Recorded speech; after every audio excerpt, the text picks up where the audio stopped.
A Bad Case of Stripes by Dave and Shannon. Camilla Queen loved lima beans, but she never ate them. All of her friends hated lima beans, and she wanted to fit in. Camilla was always worried about what other people thought of her. Today, she was panting even more than usual. It was the first day of school, and she couldn't decide what to wear. There were so many people to impress. She tried on 42 outfits, but none seemed quite right. She put on a pretty red dress and looked in the mirror, and then she screamed. Her mother ran into the room. She screamed too. "Oh my heavens!" she cried. "You're completely covered with stripes." This was certainly true. Camilla was striped from head to toe. She looked like a rainbow. Mrs. Green felt Camilla's forehead. "Do you feel all right?" she asked. "I feel fine," Camilla answered. "But just look at me." "You get back in bed this instant," her mother ordered. "You are not going to school today." Camilla was relieved. She didn't want to miss the first day of school, but she was afraid of what the other kids would say, and she had no idea what to wear with those crazy stripes. That afternoon, Dr. Bumble came to examine Camilla. "Most extraordinary," he exclaimed. "I've never seen anything like it. Are you having any coughing, sneezing, runny nose, aches, pains, chills, hot flashes, dizziness, drowsiness, shortness of breath, or uncomfortable twitching?" "No," Camilla told him. "I feel fine." "Well then," Dr. Bumble said, turning to Mrs. Cream, "I don't see any reason why she shouldn't go to school tomorrow. Here's some ointment that should help clear up those stripes in a few days. If it doesn't, you know where to reach me." And he went off. The next day was a disaster. Everyone at school laughed at Camilla. They called her Camilla Crayon and Night of the Living Lollipop. She tried her best to act like if everything were normal, but when the class said the Pledge of Allegiance, her stripes turned red, white, and blue. She broke out in stars.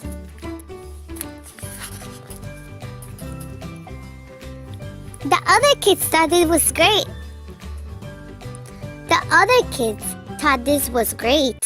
One yelled out, "Let's see some purple polka dots." Sure enough, Camilla turned all purple polka dotty. Someone else shouted, "Checkboard!" And a party of squares covered her skin. Soon everyone was calling out different shapes and colors, and poor Camilla was changing faster than you can change channels on a TV. That night, Mr. Hams, the school principal, called. "I'm sorry, Mrs. Cream," he said. "I'm going to have to ask you to keep Camilla home from school. She's just too much of a distraction. And I've been getting calls from other parents. They're afraid that those stripes may be contagious." Camilla was so embarrassed. She couldn't believe that 2 days ago everyone liked her. Now nobody wanted to be in the same room as her. Her father tried to make her feel better. "Is there anything I can get you, sweetheart?" he asked. "No, thank you," said Camilla. Well, she really wanted was a nice plate of lima beans, but she had been laughed at enough for one day. Yes, I see. Dr. Bumble remembered when Mrs. Green phoned the next day. "I think I'll better bring the specialist. We'll be right over." About an hour later, Dr. Bumble arrived with 4 people in long white coats. He introduced them to the Creams. "This is Dr. Grub, Dr. Sponge, Dr. Cricket, and Dr. John." Then the specialist went to work on Camilla. They squeezed, gobbled, taped, and tested. It was very uncomfortable. "Well, it's not the mumps," included Dr. Grump, "or the measles, or the sponge. Definitely not chickenpox," put in Dr. Cricket. "Or sunburn," said Dr. Young. "Try this," said the specialist. They each handed her a bottle filled with different colored pills. "Take one each before bed," said Dr. Grove. Then they filed out the front door. followed by Dr. Bumble. The night Camilla took her medicine, it was awful. When she woke up the next morning, she didn't feel different, but when she got dressed, her clothes didn't fit right. She looked in the mirror and there, staring back at her, was a giant multicolored pill with her face on it. Dr. Bumble rushed over as soon as the Mrs. Green called, but this time instead of the specialist, he brought the experts.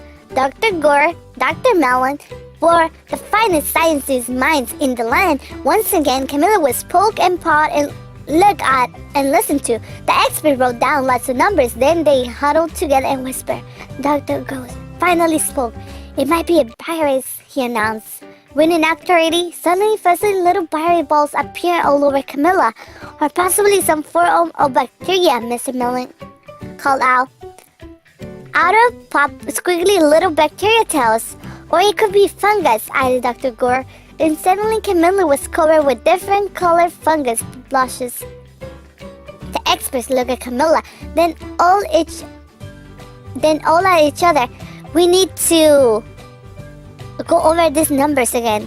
Back at the lab, Dr. Gore explained. We'll call you when we know something. But the experts didn't have a clue much of a less of a cure. By now, the TV news had found about Camilla. Reporters from every channel were outside her house telling the story of the bizarre case of incredible changing kid. Soon, a huge crowd was camped out in the front lawn.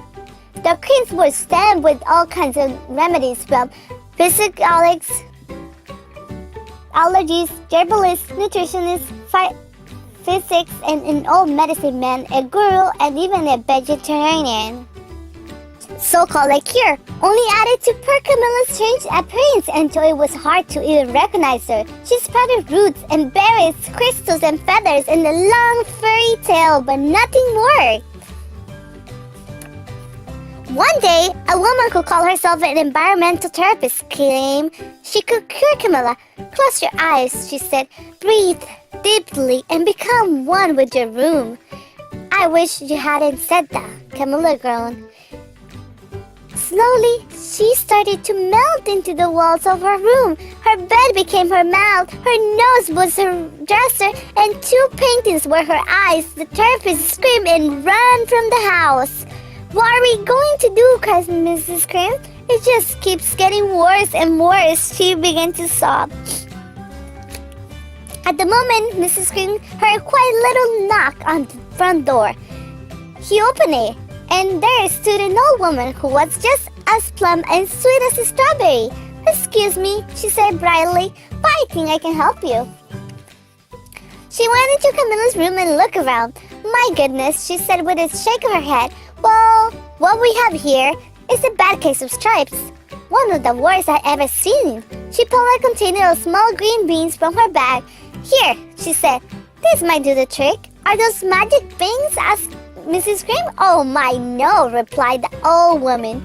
They're not such thing. These are just plain old lima beans. I'll bet you'll like some, won't you? She asked Camilla. Camilla wanted a big, helping, playful lima beans more than just about anything, but she was just still afraid to admit it. Yuck, she said. No one likes lima beans, especially me. Oh dear, the old woman said sadly. I guess I was wrong about you. She put the beans back in her bag and started toward the door.